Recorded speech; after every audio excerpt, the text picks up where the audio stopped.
Good evening, everyone. Thank you for joining. We will wait about 2 more minutes for everyone to join in and trickle in, and then we'll begin the presentation. Thank you so much for your patience.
Good evening, everyone. Thank you so very much for joining us this evening to talk about the pending Rock Creek Park multi-use trail and pedestrian project.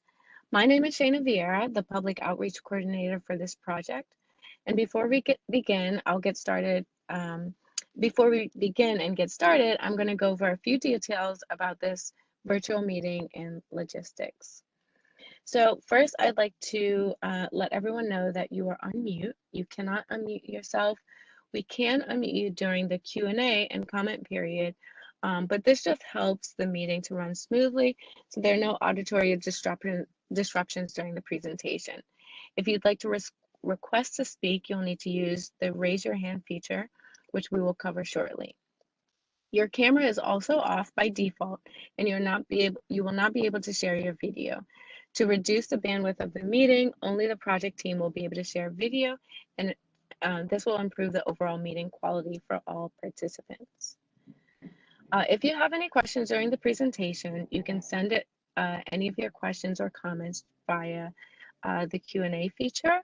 Note that the Q&A panel will be open by default when you join the event, so you can find that on the right-hand side of your screen.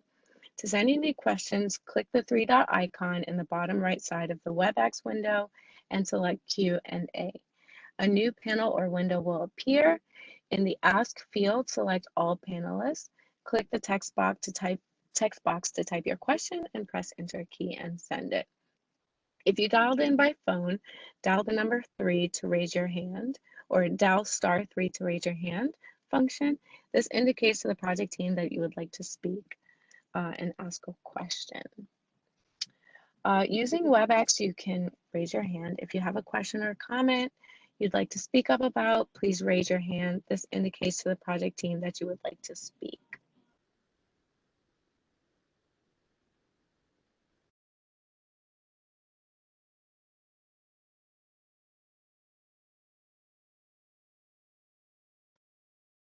To virtually raise your hand, click participants on the bottom of the WebEx window. A new panel or window will appear. Near the bottom of the panel window, there will be a small icon. Click the hand icon to raise your hand. If you are dialed in by phone, again, please dial *3. Now I'd like to turn it over to Zara to welcome you from the DDOT and speak about the project team that will be managing this project. Yes, hello everyone and welcome to the pre-construction public meeting for the Rock Creek Trail and Pedestrian Bridge. My name is Zara Dorres, Program Manager with District Department of Transportation. We are pleased and excited to announce the start of the final stage of this project, which is construction. DDOT has hired the professional services of a team of construction experts consisting of contractors, construction managers, construction engineers, and designers to help DDOT deliver this very important project. DDOT has partnered with National Park Service throughout this project and will do so during construction. Thank you for coming to this meeting, and I know you are as excited as we are. With that, I'd like to pass it to Mike McMahon with National Park Service. Thank you. Thank you, Zara. I'm Michael McMahon, and I'm the landscape architect at Rock Creek Park. Rock Creek Park is the nation's third oldest national park and the nation's first urban national park. It predates the establishment of the National Park Service as a federal government agency by 25 years and celebrates its 131st anniversary this year. Rock Creek Park consists not only of the forested parkland that runs from the Georgetown area north to the Maryland state line, but also includes other sites such as Meridian Hill Park, Chevy Chase Circle, Montrose and Dumbarton Oaks Parks, Fort Reno, Georgetown Waterfront Park, the Old Stone House, and many other sites. With that, I must tell you that it's difficult to put into words how pleased we are at the National Park Service to be at the point where construction is just about ready to begin on the multi-use trail project. Certainly, this project shows that hard work does pay off. After many years of planning and design work with our partner and good friend, DDOT, we are now ready to begin construction. As such, we're reminded of the fact that this is another great example of two government agencies that work together to find well-grounded, creative solutions to issues that matter for all of us. Working at such a capacity has allowed us to offer a world-class design solution that we are all proud of and that will be enjoyed by the people of our nation's capital and by those who visit from around the world for many years to come. Now, in a moment, Andy will take you through the project and share with you some of the upcoming improvements and amenities. I think that you'll be very pleased to learn about what has been planned. But before we do that, again, I want to say thank you to our friends at DDOT and for your partnership on this great project. Also, thank you for sharing the National Park Service's aspirations for design excellence and top quality construction. Thank you. Thank you, Mike. Thank you, Zara. Before we get into tonight's presentation, give a quick rundown of the agenda and what we're going to be going over tonight. So we'd like to introduce you to the rest of the project team. We'll talk about the purpose of this meeting we're holding tonight, give an overview of the project as well as the objectives of this project. We'll talk about the construction activities as well as a timeline to complete those. We'll discuss what the public can expect during construction.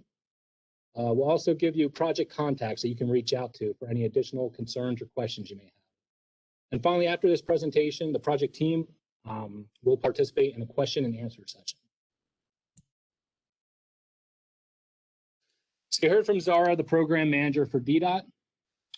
Also involved in the project, Ahmed, he's the project manager for construction. Yvonne is on tonight as a panelist. She's the project manager for design. And we also have with us Michael Alvino, who's with DDOT's bicycle program. You heard from Mike McMahon. He's a National Park Service project manager for the project. Stantec is the engineer of record. They are the project designer. We have both Steve and Dave available tonight. HNTB and JDOS are performing construction management services for the project. That team's led by myself. Andy Graff is a construction manager, as well as Jonas. And Shayna, who you heard from earlier tonight, will be our public outreach coordinator. And finally, the construction contractor is Capital Paving. They are a DC-based construction firm. So what we want to talk to tonight is about the construction phase. We're past design, we're ready to start breaking ground and see these improvements actually take place. So we'd like to present some of the key features that we're going to bring. We're going to identify what the public can expect during that construction. We'll present the sequence, the different phases of construction. We also like to advise the public when you can anticipate traffic advisories, as well as some detours. We'll talk about the project timeline to complete this construction. And finally, we'll advise you who the appropriate project personnel are that you can follow up with any additional concerns or questions you may have. Omid, would you like to give some background on the project, please? Good evening, everyone. I'm Omid Gamey. I'm a project manager for Rock Creek Park Trail project. Welcome to the Rock Creek Park Trail project construction public meeting, and thank you for your participation. The public meeting gives the resident and stakeholder an opportunity to learn more about the project, the construction schedule, maintenance of traffic, and what to expect during the construction.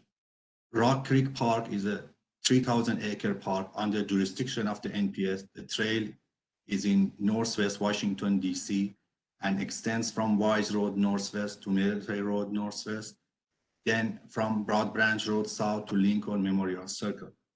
The purpose action includes the rehabilitation of a key feature of the project, a new 110-foot pedestrian bridge just south of the existing Beach Drive tunnel.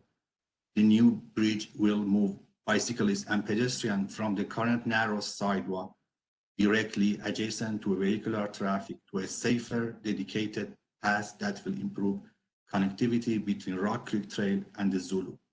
First section is Rock Creek Park Trail from Broad Branch Road to P.S. Street Northwest. Second section, Piney Branch Parkway Trail from Beach Drive to Arkansas Avenue Northwest.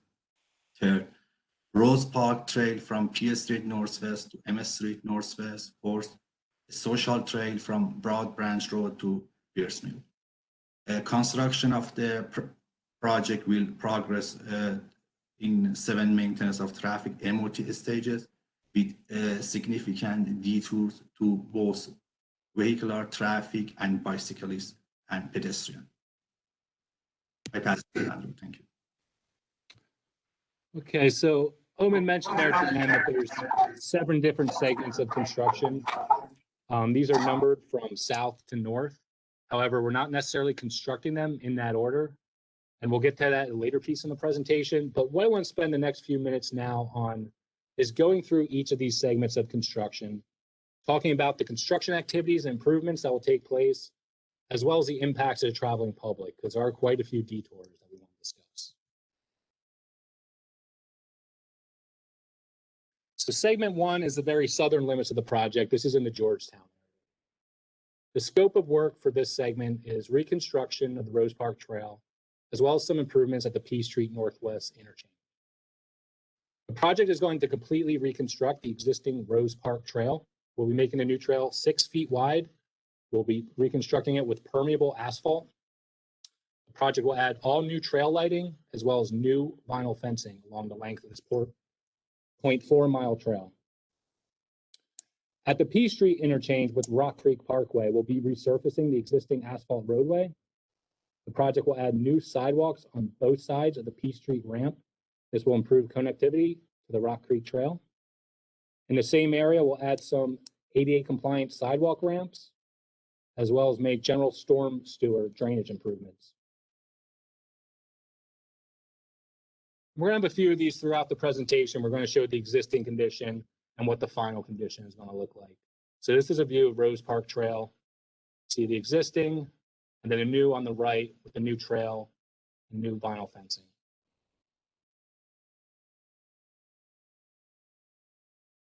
So during construction of this segment, we're going to have to shut down, obviously, the existing Rose Park Trail in order to rebuild it. So the project will implement a detour for both bicyclists and pedestrians.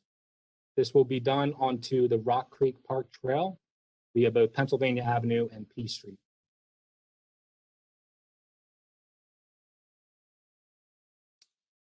And then when the project undertakes the improvements at the P Street interchange, specifically resurfacing the existing asphalt there at the intersection with the Parkway, will be necessary to detour vehicles. This will be for southbound traffic on the Rock Creek Parkway. And the vehicle detour would be to continue down the Parkway, exit onto Pennsylvania Avenue, and then to L Street Northwest, 22nd Street, and then back up to P Street. Moving into segment 2 of the project, this is the actual reconstruction of the Rock Creek Park Trail. This is from P Street all the way up to Shoreham Drive Northwest. During this phase of construction, we'll be completely reconstructing, widening the trail using both a mix of asphalt pavement as well as permeable asphalt to reconstruct the trail. Take a look again. This is views looking north of the Devil's Chair Footbridge. Existing condition on the left, you can see the narrow existing trail, as well as a social dirt path there. And the final configuration will be a new wider trail with permeable pavement, you can see on the right-hand side of your screen. Some additional photos. This area is north of the Saddle Club footbridge. Similar situation on the left with the existing condition, a narrow trail. You can see the final configuration on the right-hand side.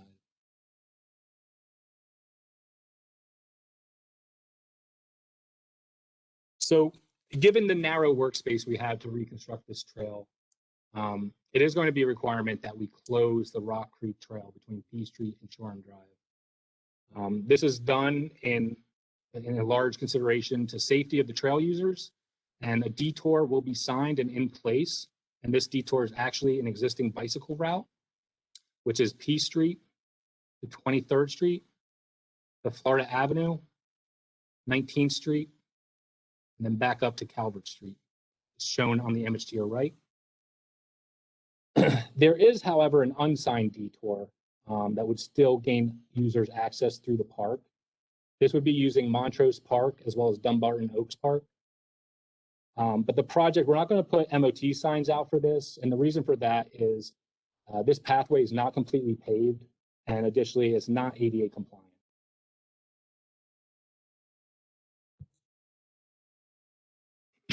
Moving into segment 3, this is what we call the Zoo Loop and Pedestrian Bridge area.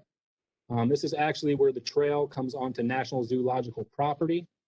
We'll also be constructing the new pedestrian bridge just south of the zoo tunnel. The new bridge is a 110-foot long precast concrete bridge. We'll also reconstruct the Zoo Loop. This has been closed to the public for more than 2 years now. When the project reconstructs that, we'll be doing so with permeable pavement. And we'll also undertake some stream bank restoration activities. There's actually quite a few areas of eroded stream bank along the Zoo Loop.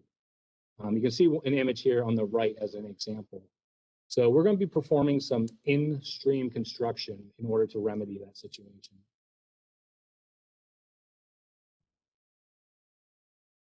Take an additional look here at the new pedestrian bridge. You see the rendering on your screen now.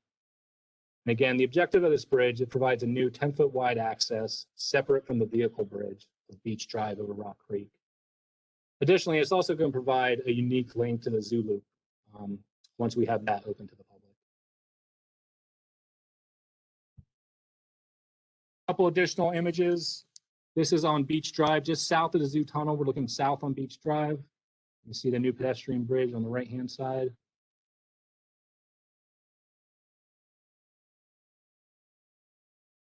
This is an elevation view of the bridge over Rock Creek.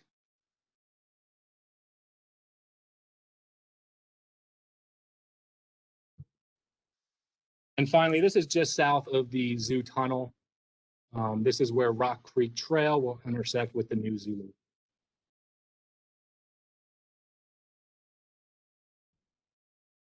So let's take a look at impacts of this phase of construction. The project will maintain both pedestrian and bicycle access through the work zone during this segment. However, there will be a need for some vehicle detours during construction.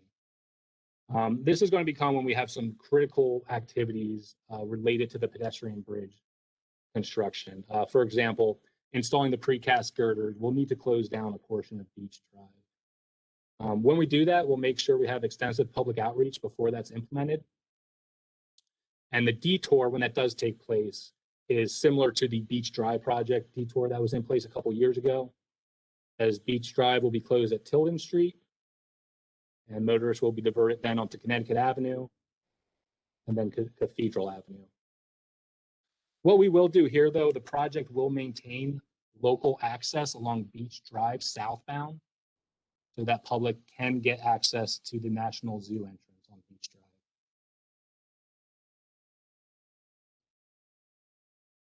Moving ahead to segment 4, this is reconstruction of the Western Ridge Trail.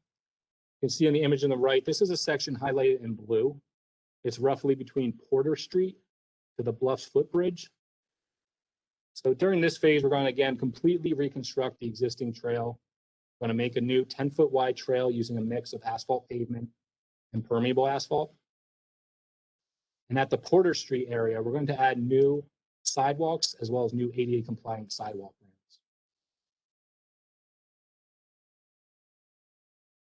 A few images showing the existing conditions. This is looking towards the Porter Street Bridge.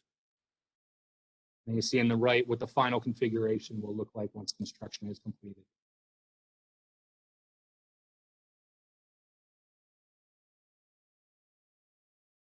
During construction of this segment, there's no need for any vehicle detours. However, during construction of the Western Ridge Trail itself, we'll have to close that to public access. We will have a pedestrian bicycle detour in place. So this would be for users coming off the Klingel Footbridge, will be diverted in a detour across Porter Street and then onto the existing Rock Creek Trail along Beach Drive.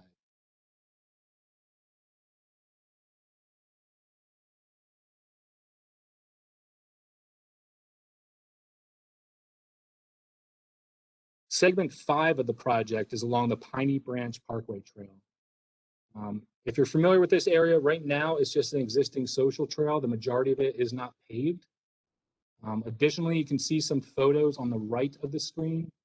There is a collapsed retaining wall. So part of the scope of work that we're going to undertake is to install a new paved trail from Arkansas Avenue to Beach Drive Northwest. This is just less than a mile of a new trail. We're also going to reconstruct that collapsed retaining wall. Additionally, the project will add some safety improvements at the Arkansas Avenue and Piney Branch intersection. We'll add new traffic signals, as well as new sidewalk and ADA compliant ramps at that interchange.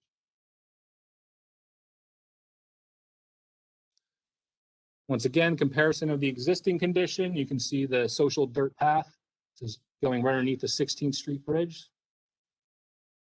And the final configuration on your right-hand side with the new paved trail.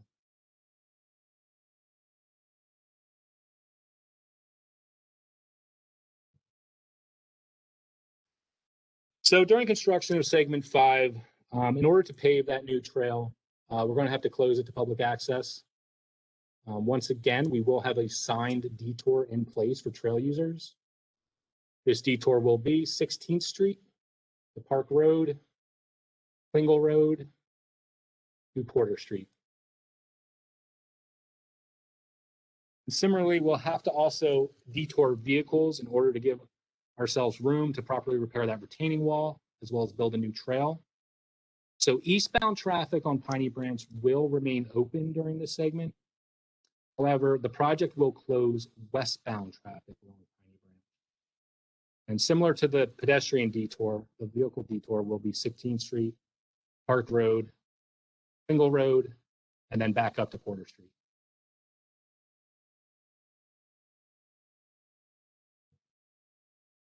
Moving into the last two segments, segment 6 is in front of the Peirce Mill Grove 1 picnic area. Scope of work here includes, again, reconstructing the existing trail, making it wider to a 10-foot width. We'll also be adding storm drainage improvements in front of the picnic area, Additionally, the project will replace that existing wooden bridge in front of the mill, the photo you can see on your screen now.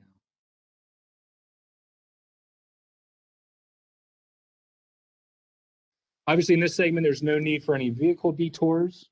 The project will maintain trail access during this segment. It will be done so using temporary trail mats running adjacent to the construction site. We've had success using these trail mats before. They're both slip resistance as well as ADA compliant.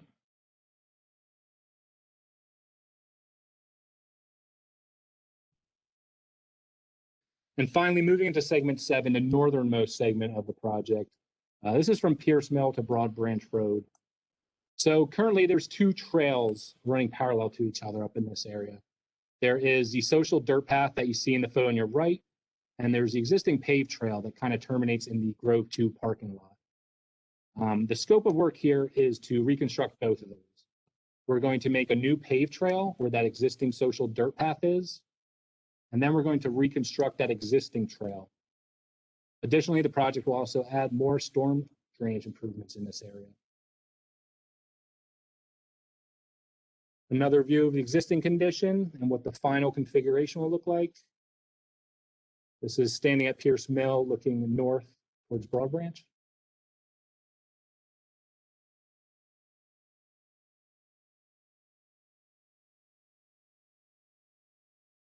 And once again, no need for vehicle detours, obviously, but we will put in a detour for trail users.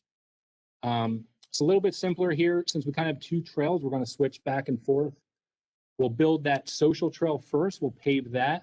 And while that work is ongoing, users will use the existing paved trail. The project will also close parking at the Grove 2 parking lot. And this is for safety concerns that we're not putting trail users into the parking lot with vehicles at the same time. Once we have that social trail is newly constructed and paved, we'll swap phases. We'll move into what I call 7B, and then we'll reconstruct the existing paved trail while users are on the newly paved surface.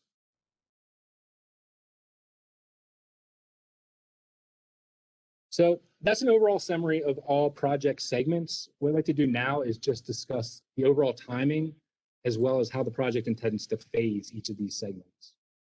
So we're here tonight, March 18th, public pre-construction meeting. Our team is currently coordinating with our construction contractor. We're going to start in the first week of April, and then we'll have all construction activity complete in the spring of 2023. So I'm going to get into how we're going to phase each of these segments. Before I did that, just wanted to bring up this map as kind of a reminder of where each segment is. Again, the segments are numbered starting in the south in Georgetown up to the north area at Broad Branch. However, we are not necessarily constructing these in numerical order. And the reason we're not doing that is, well, number one, we think we can do some of these concurrently. A lot of these phases do not have conflicting maintenance of traffic so that we can progress the construction schedule.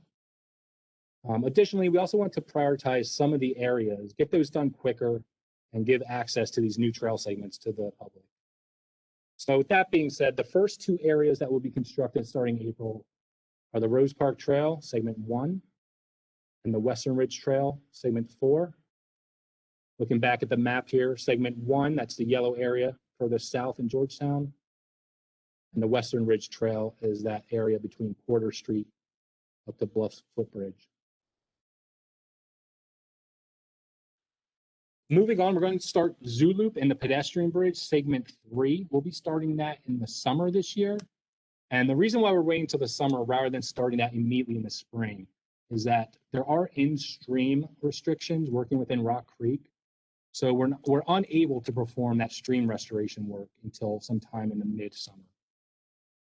The good news, though, is we hope to have all that wrapped up and open both the Zoo Loop and the new pedestrian bridge at the end of this year. Following that, we'll be moving into segment 2. Again, that is the main portion of the Rock Creek Trail that we're reconstructing between P Street and Shoreham Drive. Remind you again, this is where we have a significant detour of the trail. And so we look to have that reopened in the spring of 2022. Project then moves into segment 6, which is at Peirce Mill. That is the shortest duration of the project. Finally, we move into Broad Branch. Segment 7 is that area of the far north that has the existing social trail paralleling the paved trail. And the final construction segment will be at Piney Branch Spur. Again, some significant detours in that area, but we'll also be providing a new nearly 1 mile paved trail, as well as reconstructing that failed retaining wall. That is the area in green, Piney Branch Parkway. And then finally, the last few months of the project will be used for final landscaping. Also be putting in new pavement markings throughout, as well as new permanent signage. Once again, we'll look to end all construction activities in the spring of 2023.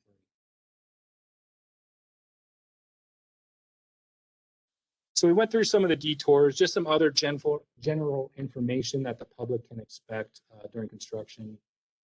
Work hours are between 7 a.m. to 7 p.m. That's when we're working in areas that are closed off to the public, where we have detours in place. There could be a need for some daily lane closure setups, but we'll make sure to do these on off-peak hours. These will be done between 9:30 a.m. to 3:30 p.m. There could be a need for Saturday, Sunday night work for some special circumstances when work activities cannot be performed during normal construction hours. However, our team is going to coordinate this work with DDOT. There will be advanced public notice before any of this work is implemented.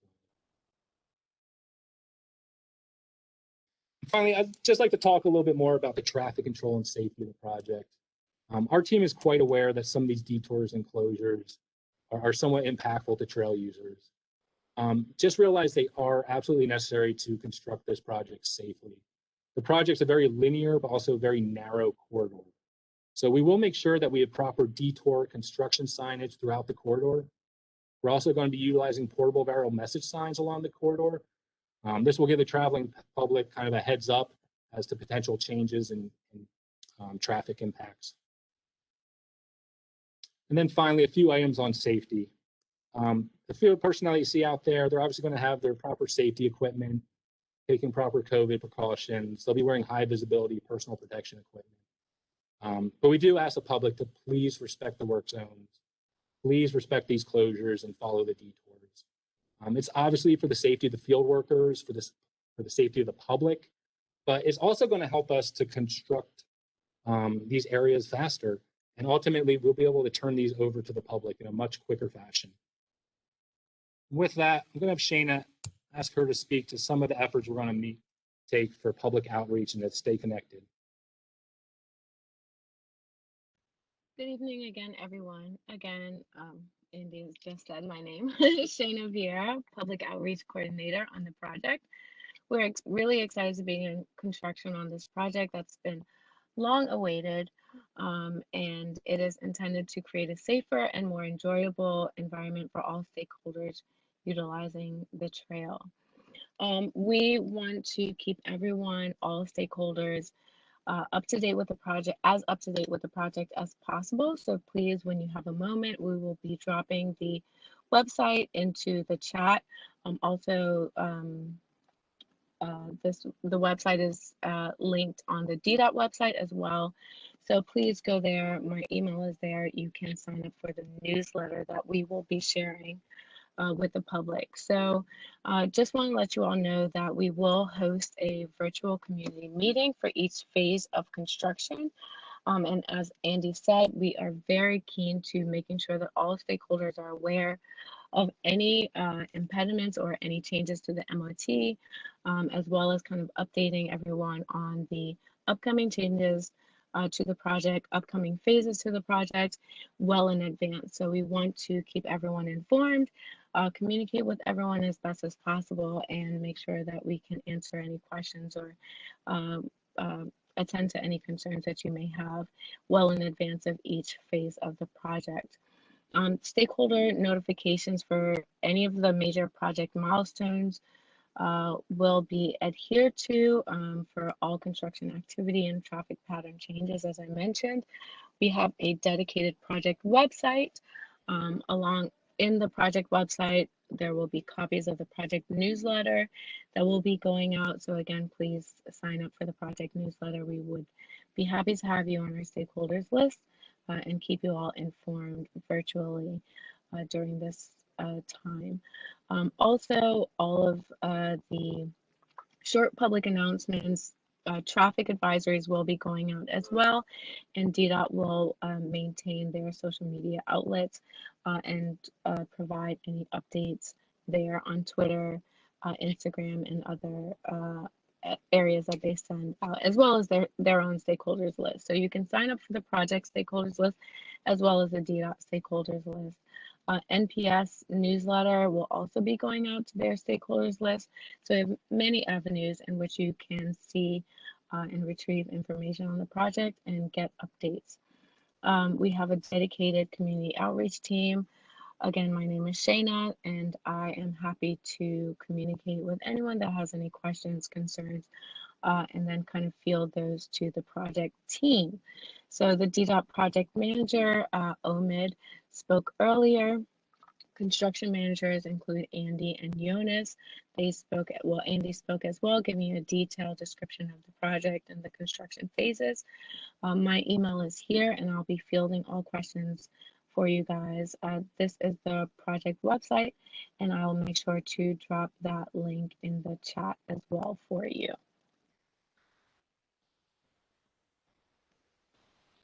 Andy, if you could go to the next slide for me, please.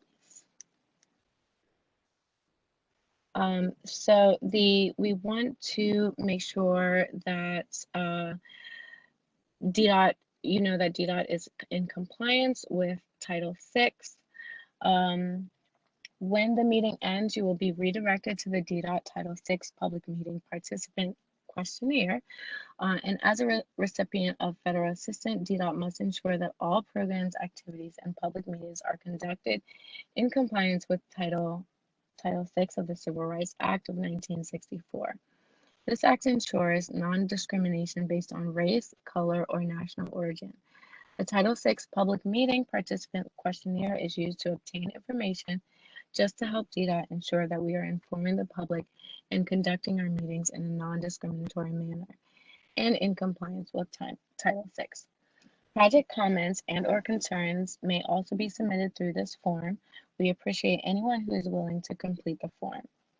If you are joining us over the phone or want to write down a link to the form, you can complete it. The URL or web address is rebrand.ly/Rock Creek/Title VI. So that's VI. You may also scan the QR code in the top right corner of this slide with your smart device through the camera app or QR reader app. This will take you to the form as well. Thank you so much for your participation. And with that said, I'd like to jump into the question and answer section of our presentation. So the first question is, will these slides be made public soon, or the map showing the trail detours? Yes, these slides will be made public on the website that I just read off, the DDOT website, the DDOT project website, excuse me. So you all can go there to see these slides again as well. Next question, what will be done to slow the southbound and exiting traffic across crossing path at Peirce Street? So for the questions, I just want to note that I will be reading the questions, and then Ms. Zara will kind of field those questions to the project team. So Ms. Zara, the second question is, what will be done to slow the southbound and existing traffic crossing the path at Peirce Street? Andy, did you want to take that, or who wants to take that one?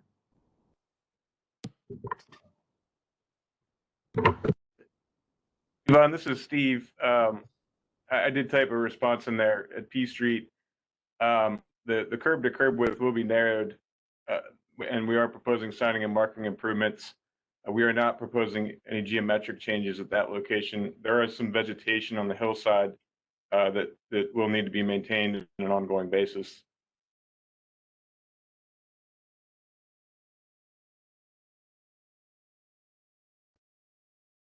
Okay, great. Thank you so much. The next question is, the part of the trail you're diverting people to in segment 1 down close to the parkway, that part also needs to be improved. It is very narrow there. So team, is there any plans to improve that section as well?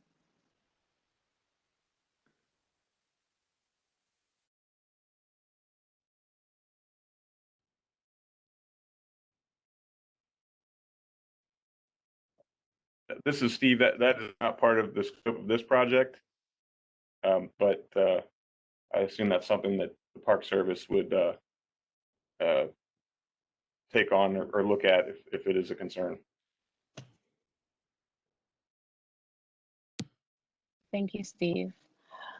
Moving on, will the transition to the Devil's Chair Bridge be changed so it's not a 90-degree turn?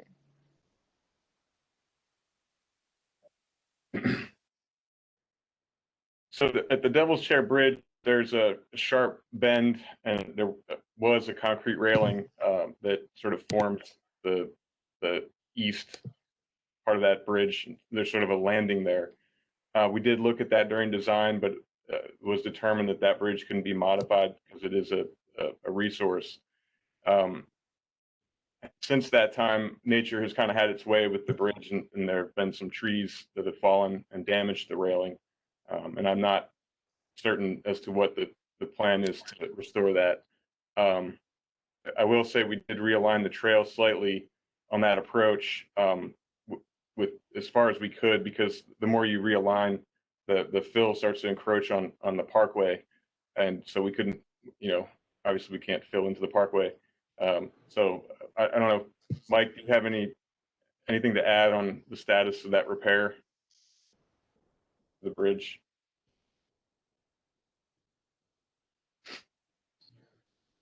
Or Nick? No, I don't have anything.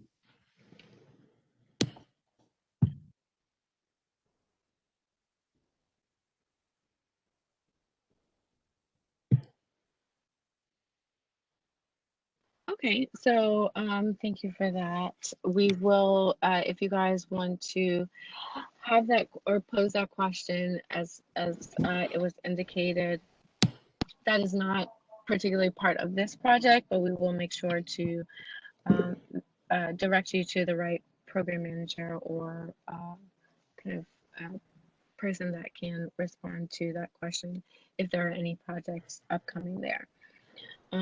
Moving on, excuse me, reading the same question.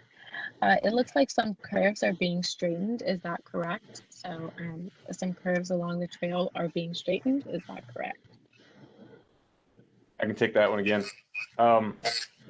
So generally, the trail will follow the existing alignment and will just be widened along that existing alignment. In some cases, it was beneficial to realign the trail to improve sight lines. I think the attendee might be specifically referring to that one rendering that Andy showed during the presentation that shows that the trail does get straightened out a little bit there. But you could also notice that there were some trees that were sort of blocking the sight line. So that was the reason for that particular realignment. But in general, curves are good. And a meandering, this trail is a meandering trail, and we tried to maintain that and preserve that.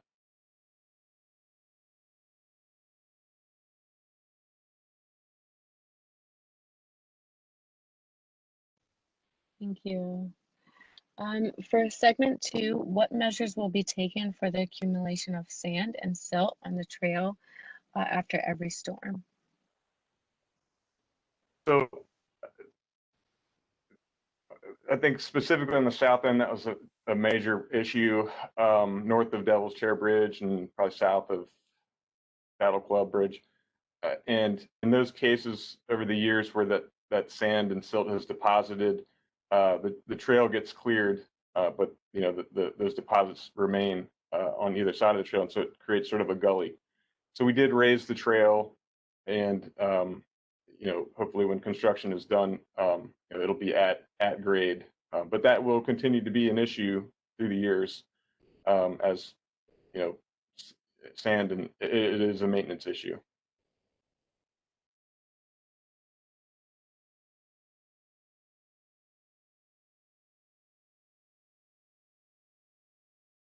Thank you. And I think this follows along the same line. How will you avoid flooding in section 2? It always floods there and gets sandy. So I think that question was answered, but if you have any additional information, please share. And so it wasn't practical to raise the trail outside or above the floodplain. In many cases, there's some cases where we are making slight adjustments, but this is a stream valley. The 100-year floodplain encroaches on Rock Creek and Potomac Parkway, and so obviously raising it extensively and adding a lot of fill into the floodplain is not a viable alternative either. So the strategy was really to design the trail to drain, and there will be times when there's flooding and the trail won't be passable. And that's the way it's been in the past, and the way it will likely continue to be.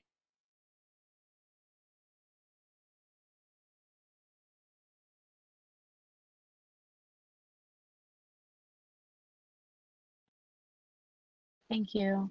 Will the tunnel sidewalk access be restricted after the zoo loop is open? In the rendering, it looks like it will remain open for pedestrians and cyclists.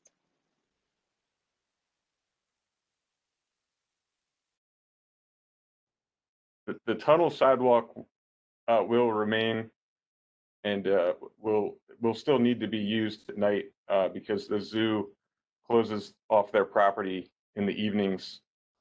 They have to secure their property when the zoo is closed to maintain their accreditation, so that it will continue to operate that way.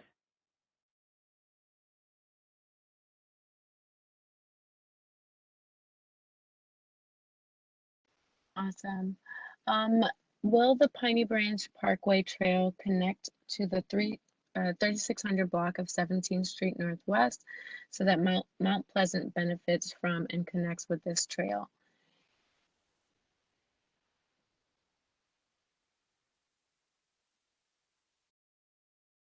This is Michael Alvino with DDOT. I can respond to this question. As the questioner mentioned in the chat, there's no sidewalk on 17th Street Northwest as it approaches Piney Branch Parkway. It's not included in this project to add a sidewalk there. There's missing sidewalk both on National Park Service property and on DDOT property. So we're evaluating this request to add the sidewalk separately from the trail project.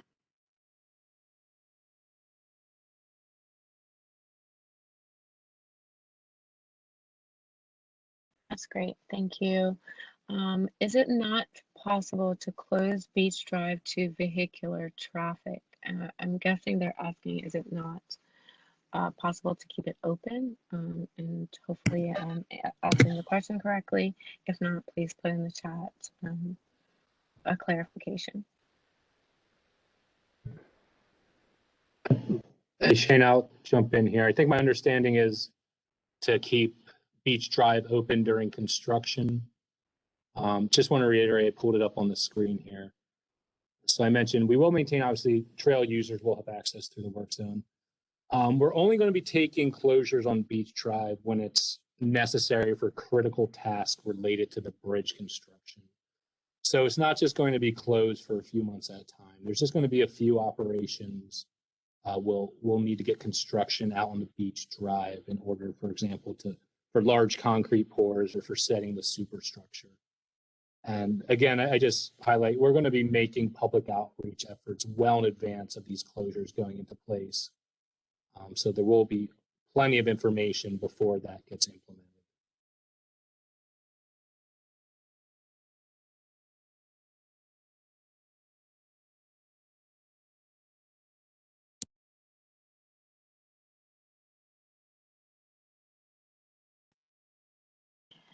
Thank you, Andy. Again, another question about 17th Street. There's no sidewalk along 17th Street Northwest section inside the Rock Creek Trail, as well as the DC portion. Is there anything to add about kind of the sidewalk that's missing from there? I think that was covered, but if there's anything to add from the team, I open the floor there.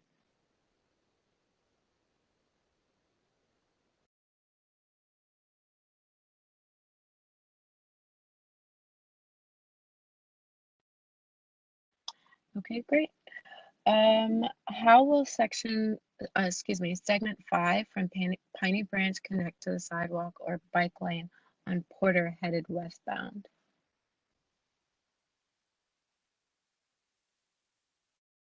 I can answer that. There's a crossing that was recently constructed by the National Park Service and Eastern Federal Lands as part of the Beach Drive project. That crossing is just north of the intersection of Piney Branch and and Beach Drive.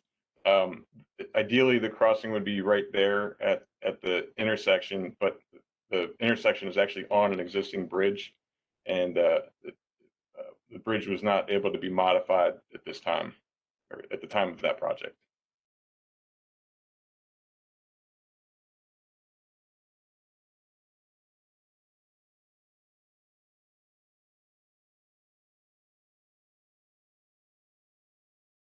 Okay, thank you so much. I believe that we're going to open the floor now to folks that have had their hands raised for some voice questions.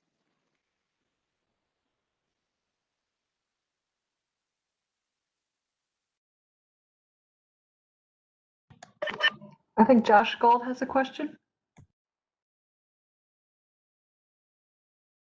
Hi, can you hear me? Yes, we can hear you. Go ahead. Sure. So hi, this is Zach Gold. I'm a neighbor up in Adams Morgan. I am extremely excited for this project. This trail is an amazing, in an amazing area, and it goes through great parts of town. It's a great commuter trail, but it's in terrible condition. Personally, I rather ride on the parkway on my bicycle than ride on this trail, given the current condition of the trail. Although I would add to a previous voice concern that I think that there should be a widening south of P Street between P and Water Street. That is a very narrow way. My main question now is about the bicycle pedestrian detour during stage 2. I'm not understanding why there couldn't be a lane of the parkway used, which would be roughly the same distance and roughly the same grade for as a trail detour. I don't know if the planners of the detour intend to create a safe space for detour, but I'm just thinking about unskilled road users having to bicycle on Florida Avenue, which is a 2-lane fast road without any bike infrastructure, riding up or down 19th Street given the steepness of the grade, when riding up and down Shoreham Drive given the steepness of the grade. I mean, the change in detour is 0.8 of a mile, which is sizable to some people. But more importantly, it's 100 feet difference of elevation gain or drop. And again, at pretty steep gain or drop. And I guess I don't understand why a lane of the parkway cannot be used bollarded off or jersey barriered off during this stage. And I would say the same thing about the tunnel. And if the property of the zoo is going to be closed nightly, and for all we know, the zoo is going to close it permanently, why the tunnel isn't just one-way vehicle traffic with a wider trail. But obviously, my main concern is the detour here and what people are going to have to go through. So I'd love to hear about that. Thank you.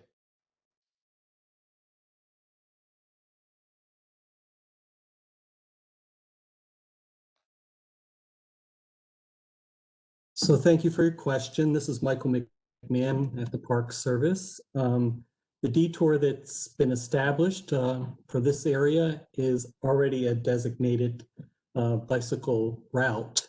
And secondly, the National Park Service is uncomfortable with the idea of closing a lane along Rock Creek Parkway for bicyclists. We feel that that is too dangerous. Putting a Jersey barrier designated area narrows the southbound travel lanes and pushes the motorists towards the center line, which is, I think a lot of motorists are hesitant to drive close to a Jersey barrier, and they will push more towards the center lane. It's a very windy road. Travel is usually 30 plus miles an hour along that route.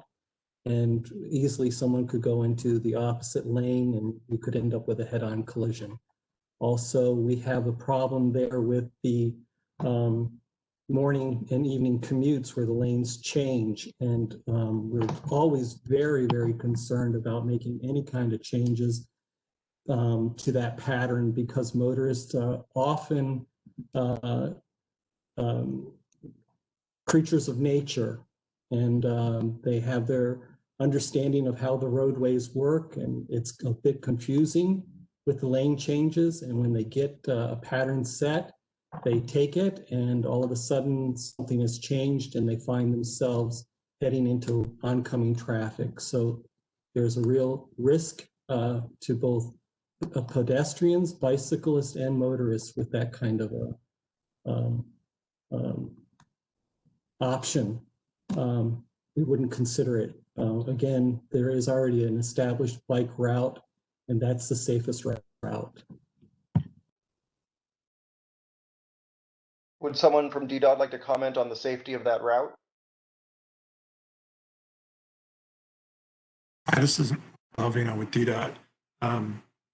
Yeah, just echoing, what Mike McMahon said, and what Andy said earlier in the presentation. We're certainly aware that this is a very long and difficult detour, and so we've evaluated a lot of the different alternatives, and we understand that this is not an ideal detour, but we do believe that it is a safe route, and that it provides an alternative to using the trail in this area. So, and then I'll just maybe echo something that Andy said of just, for this section in particular, we're, really hoping to get in and out as quickly as possible. And, one of the things that people can do to help us with that is to stay out of the work zone in this area in particular, which is one of the busiest parts of the park. So, it's probably not the ideal answer, but it's what we have as part of the project. Sure, Michael. At Biltmore Drive, you're routing bicyclists down the wrong way on a one-way road. What does that say about the pattern that people get used to, to use Mike's language?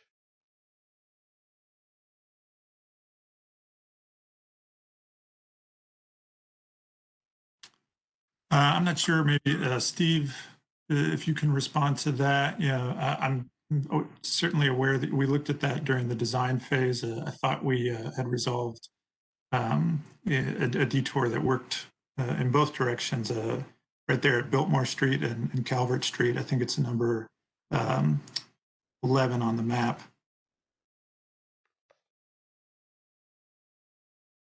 Yeah, there may need to be some refinements in that area, maybe some temporary removal of parking to provide, a route because there would be a contraflow movement there.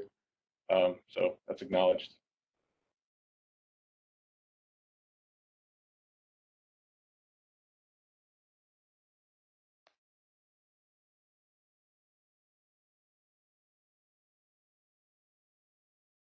It looks like we have Stephen has their hand raised. You are being unmuted. Great. Hi, Steve Seelig here. Don't want to complain about too many things because this is going to be a great project. But there is something that in the presentation was really glossed over, and I have absolutely no clarity on this whole issue. And the zoo has really basically unilaterally closed any access to their property for quote-unquote security reasons. It's been that way for a couple of years. And so they're getting a brand new trail, yet I didn't hear anything about when the trail is going to be open. I didn't hear anything about, as part of the deal, that in fact they are going to be required to do so, that there's some memorandum of understanding with the Park Service and DDOT who are paying for this installation. So I'd really like to hear more about that. I'd like to hear what their commitment has been. And I'm frankly disappointed that someone from the zoo is not part of this presentation. I would have thought that that would be something that, with all the other participants, you'd have brought them along. Thanks.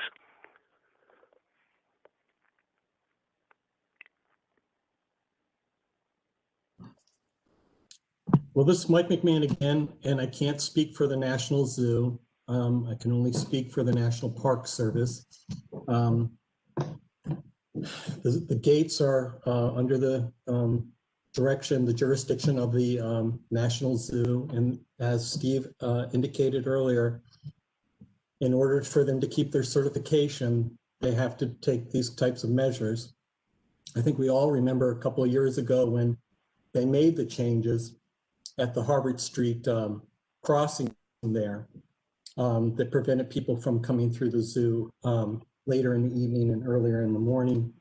And we made some modifications along the Beach Drive project so that pedestrians could safely cross at grade on Beach Drive and continue along the way.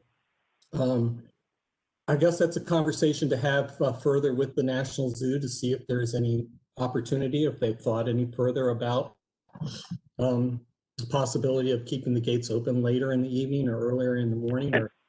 No, you're a misunderstanding, Michael. It's closed now, and it's closed 24/7. And so I wasn't asking the question about how long it was going to be open. I was asking the question about whether there's a commitment to open it on a daily basis, and no one's addressed that. Oh, after it's reconstructed, it will be open so that you can travel through during set hours. And there's a commitment to that, because the zoo just unilaterally closed it the last time. I mean, I'm very dubious of this because it seems as if there's, I don't see the symbiosis and the agreement between the Park Service and DDOT and the zoo to mandate that it be kept open during those safe times. I'm not hearing that. We'll see where that photograph shows that the stream bank is eroding and the trail is really being eaten up by that erosion. And that's why the gate was closed for safety reasons. And once the improvements are made, we'll go back to those previous operations, keeping the gate open during the day so people can use the zoo loop. That's the. And I also want to mention, I guess that was one of the reasons we kind of rearranged the scheduling of the different segments, was because that has been closed for so long, to try and speed that up and open that a little sooner. Yeah, we all want to get this taken care of. Yeah, so that it's opened again so that bicyclists can use it. So just finally, I don't want to belabor this point too much, but when the zoo said it was being closed for security concerns, that what I think the neighborhood took it to mean was security concerns about people coming onto their property and not security concerns about the trail itself. So there's a misunderstanding in the community about what the zoo had in mind and why it was closed. So it's good to know that it was because the trail isn't working or wasn't really usable.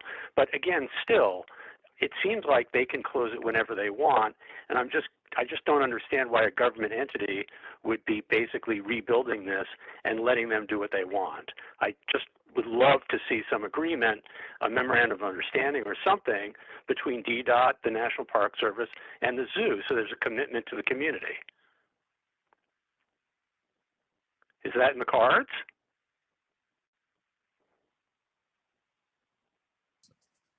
I'm not sure if that's in the cards or not with the upper management, but that's a question that I can take to them. You will have to follow up with the zoo on that one. It is our understanding, like I say, that right now it's closed for safety reasons. as you can see from the undermining there. And that's, so we need to fix that before it can be used. So I think there's two issues at play here. But we will talk to the zoo about that and get it, see if we can't get it from there. Yeah, you guys have all the leverage, right? I got no leverage. So it seems like you should be doing that work, not the community. All right, I'll stand down.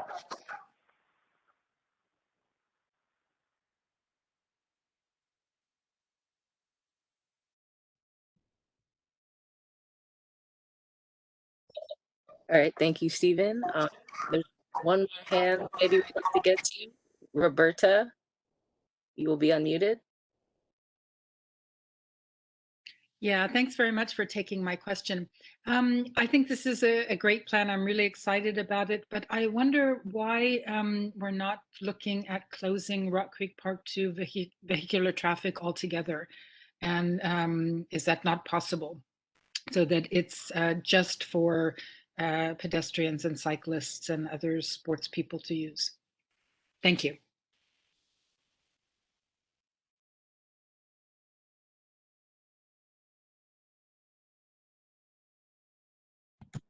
Mike, did you want to speak to that one?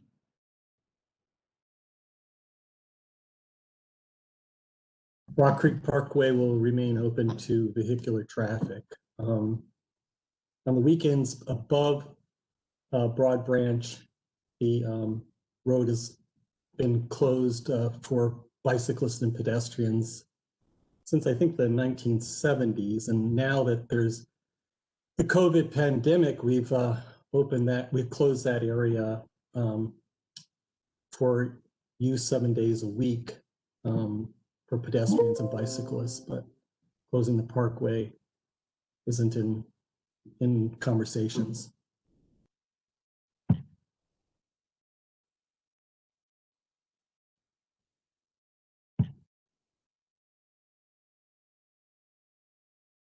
We want to go back to some of the questions that were put into the Q&A. I believe we're on, can you please add a bike rack at the intersection of Broad Branch and Beach Drive at the number 2 parking lot? So I can answer that. That's something we can certainly take a look at.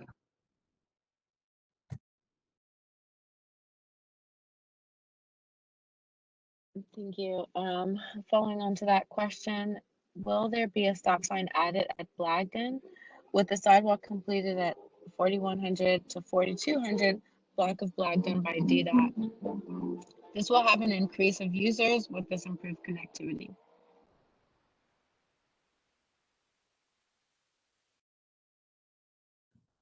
Are you saying Blagden and Beach Drive? A stop sign north on Beach Drive at Blagden? Where? Yeah, so the question says, will there be a stop sign added at Blagden with the sidewalk completed in the 41 to 4200 block of Blagden by DDOT? This will have an increase of users with its improved connectivity. So I'm assuming it's at Blagden and Beach Drive.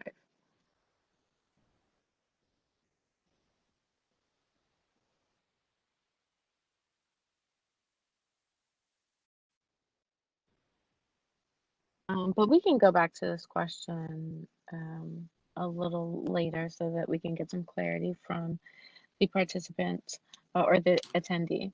So I'll move on to the next question. It is currently very challenging to get north and southbound drivers to yield for pedestrians and cyclists crossing Beach Drive. 4200 to 4300 blocks of Blagden. So this is related, I think, to that earlier question about the stop sign. So will there be a stop sign put in, or does DDOT have any plans to look into that? That intersection is beyond the limit of this project. That I would express your concerns to the Park Service if you know that's an ongoing issue. Wonderful, thank you. Will the zoo path be open 24 hours, or will it still be restricted to when the zoo itself is open? And I believe we answered that question, but if there's any clarifications there.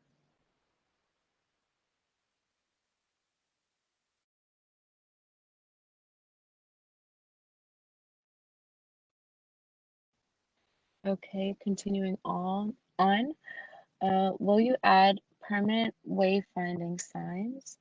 It is so easy to go the wrong way in many of these places or not know how to get on the trail. So will there be additional signage once the project is completed throughout the trail for all of its stakeholders? Yes, wayfinding signs are part of the project, so those will be included. This is Omid. Already we ordered the sign, the contractor working on it. I'm following the contract specification, and already order has been placed for the sign. 4 sign is supposed to install in the project. Thank you so much, Omid. What sort of steps will be taken in the segment 2 construction to ensure that the path does not continue to flood, especially north of Q Street?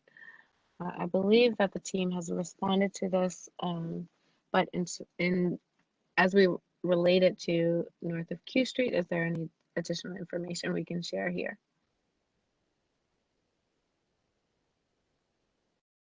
Nothing additional, Shana.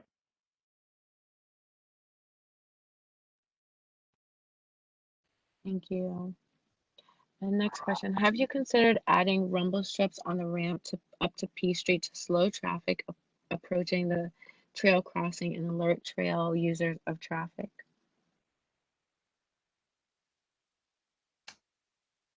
That is not currently in the plans. I guess, is the comment to add rumble strips to the trail or to the actual ramp?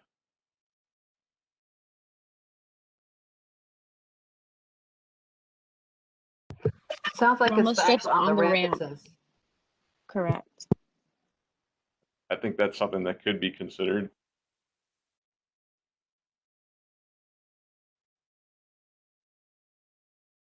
Great, and we can follow up with that, or I will follow up with that to get a response from DDOT in terms of what they've decided. Next question, is the timeline set in stone? Can we encourage you to please prioritize segment 5? It's a game changer in safety, getting east-west by foot and or bike. Hey, this is Andy. I'll jump in here. Yes, we did look at that. We're quite aware of the benefits that completing segment 5 brings to the public and that new paved trail. A few reasons why we can't prioritize this one. There's a lot that needs to happen in the background here as we get ready to construct this segment. There's a lot of coordination, obviously not just with National Park Service on this project, but also with the Federal Highway Eastern Federal Lands Division. A lot of the stone for the retaining wall has to be specially sourced, and we have to seek their approval for some materials. Additionally, the reconstruction of that retaining wall, it's specialty work. It's going to be done by a specialty subcontractor that takes some additional engineering that will have to be submitted to DDOT and our engineer record for approval.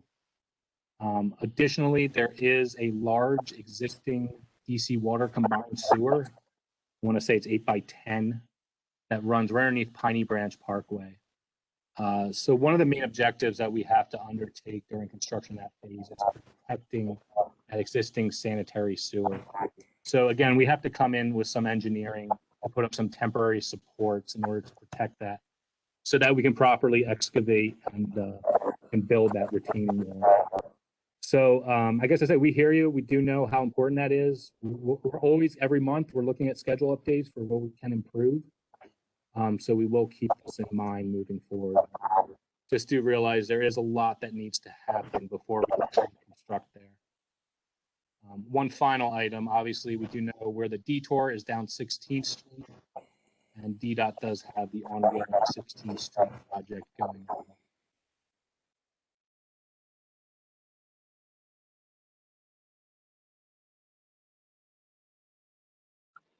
Thank you, Andy.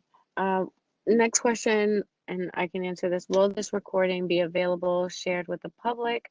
this information, this is great information I'd love to share with friends, and we would love for you to share it with friends as well. So this recording will be available after the meeting on the website later this week or next, as early as early next week. So yes, this information will be shared as well as the presentation.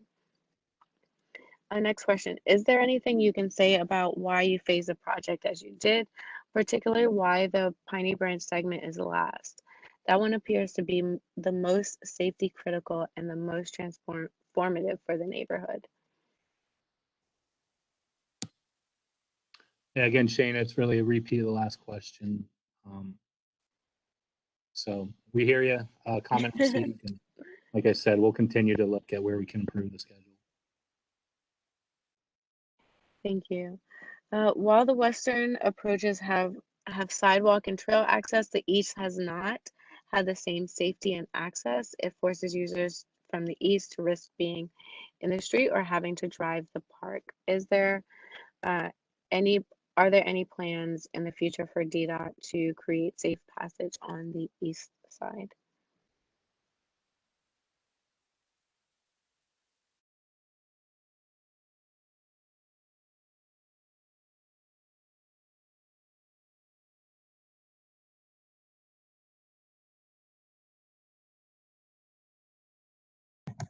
I guess I can answer that. I guess the access probably would be beyond the limits of the project, but that's something we can certainly talk to NPS about and talk to them and see about if we could maybe add access at some point. So appreciate that comment. We'll take a look at that. Yeah, and this is Michael Albino. I think, speaking generally about Rock Creek Park, if I understood the question correctly, being sort of more broadly about the equity of access from the west side versus the east side. I think the addition of the Piney Branch Trail is going to make a huge difference on the east side, but certainly many more opportunities and much more work to be done in that front.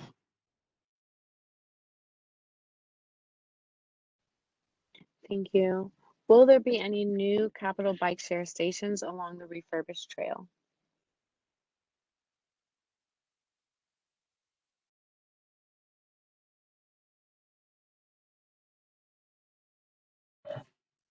This is Michael again. There are none within the scope of the project. I am aware of a bike share station being added near Rose Park, sort of as a separate effort, but you can always send us your requests for capital bike share locations.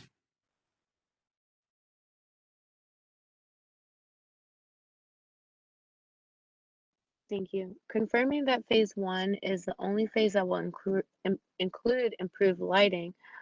Why not? So that's one question. They'd like to confirm that phase 1 is the only phase that will include improved lighting. And then the second portion of their question is why not close Rock Creek Park to vehicular traffic altogether and leave it to pedestrians and cyclists? I can answer that first question. Phase 3 also has lighting. For the pedestrian bridge has lighting, as well as the entrance to the Zulu Trail. Here's the picture right here for you.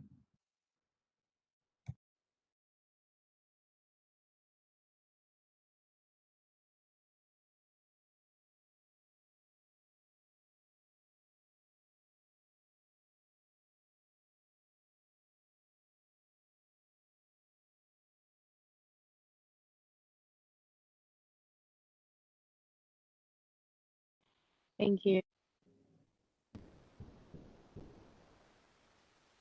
I'm assuming that the closing of Rock Creek Park to vehicular traffic altogether is not part of this project. Well, not that I'm assuming, but it is not part of this project. And it's something that DDOT can look into further at another time. I think Mike had answered that earlier. It's a highly traveled road, basically for, we just don't want to close that to vehicular traffic. Mike, did you want to kind of discuss that a little further? That's correct.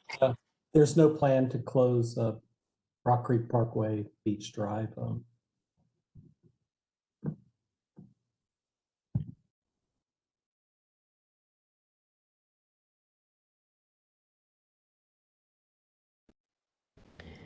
Thank you.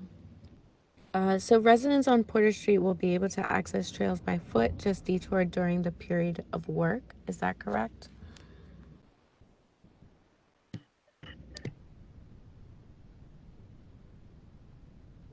Yes, Shane, I'm trying to, sorry, pull up the detour for that segment here, but that's correct. There'll still be access even during the detour to the trail. Segment 4 is a western bridge. So there'll be a detour in place to get trail users across Porter Street onto the existing sidewalk, and we'll use the Porter Street Bridge over Rock Creek, and that puts users onto the existing Rock Creek Trail along Beach Drive.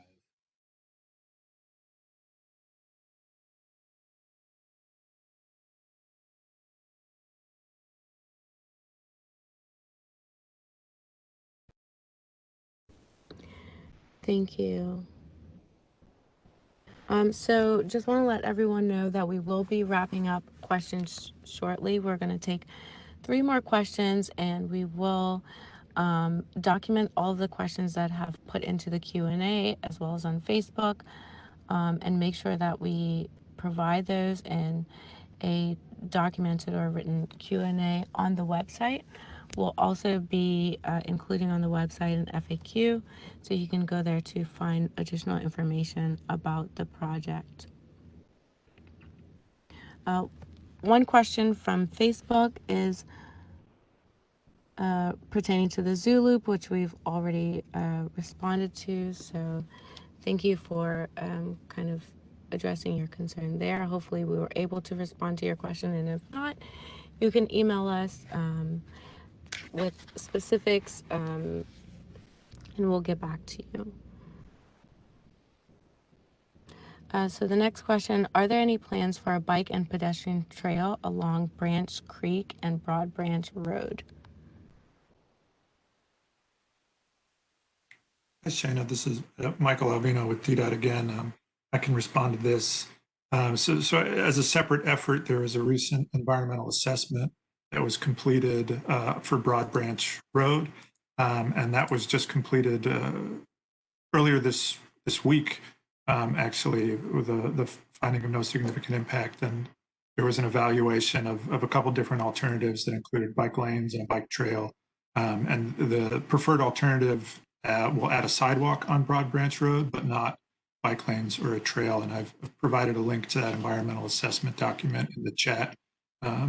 And people can find that on the project website for the Broad Branch environmental assessment.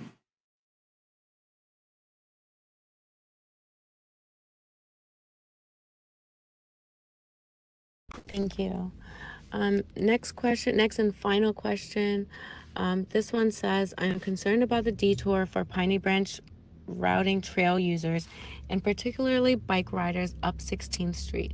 Even if the project doesn't begin until after DDOT's bus lane work is done, traffic is very heavy and fast and not conducive to cycling.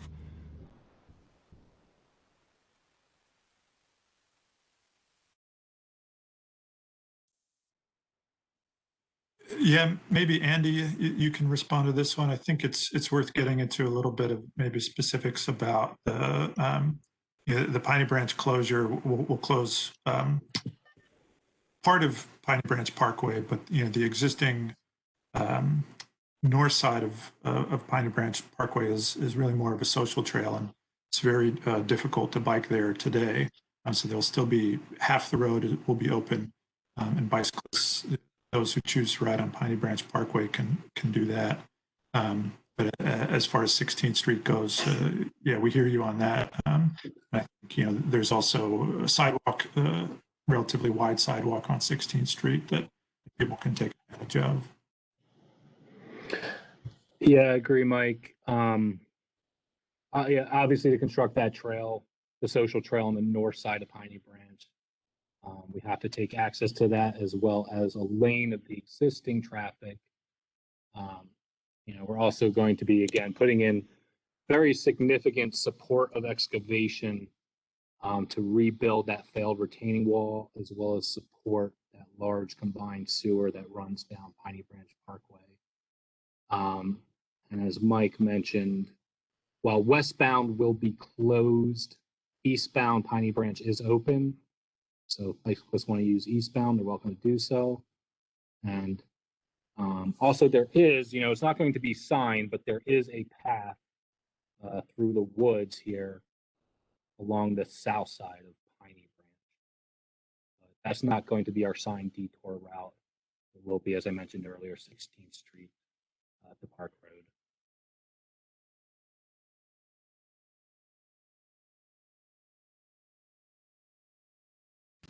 Awesome. Thank you, Andy.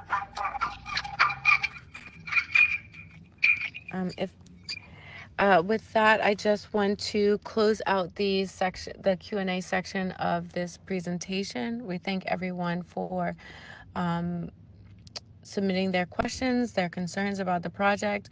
We will document all of the questions and answers here, even the questions that we haven't been able to respond to, and put that onto the project website for everyone to see. And if you have any additional questions, you can email me. The email information is on the website, and I will drop the website link as I have already into the chat room for everyone to access. That website is also accessible through the DDOT website as well. And here you can see on the presentation the project website. So in closing, Andy, do you have any comments, or Omid as the DDOT project manager?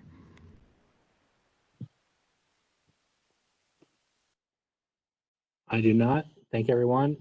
DDOT, any closing comments? No, I do not. Just thank you for participation, for your patience. Yeah, and just once again, that the presentation will be on the website, I'd say probably within a couple of days. And we really appreciate everybody's enthusiasm and looking forward to a great project. Thank you very much.